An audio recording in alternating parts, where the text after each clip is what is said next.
ती निर्यातीसाठी देखील ती परवानगी देणार, त्याच्यामध्ये जे काही गॅप भरून द्यायचा आहे तोही आम्ही देणार। त्यामुळे सोयाबीन आणि कापसाचं जो प्रश्न होता तो राज्य आणि केंद्र सरकार मिळून आम्ही निकालात काढतोय। शेतकऱ्यांना आम्ही वाऱ्यावर सोडणार नाही। कांद्याचा विषय होता, कांद्याचा विषय देखील आम्ही एक्सपोर्टवरचा बॅन काढला आणि त्या कांद्या व्यापाऱ्यांना देखील पैसे मिळू लागलेत। शेवटी शेतकरी हा आमचा अन्नदाता आहे। हे विरोधक भडकवत आहेत, विरोधक खोटी दिशाभूल करतायत।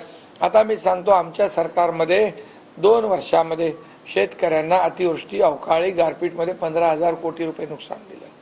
आज एनडीआरएफचे नियम आम्ही पूर्ण बदलले, 2 हेक्टरची 3 हेक्टर मर्यादा केली। सततच्या पावसाचं नुकसान मिळत नव्हतं ते आम्ही देऊ लागलो।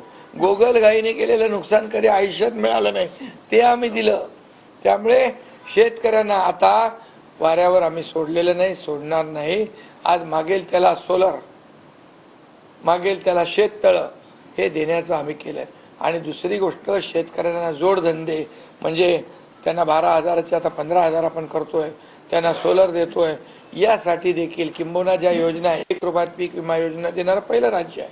आणि म्हणून आतापर्यंतच्या 2-2.25 वर्षात शेतकऱ्यांवर महायुती सरकारने 45,000 कोटी रुपये योजनांवर खर्च केलेले आहे।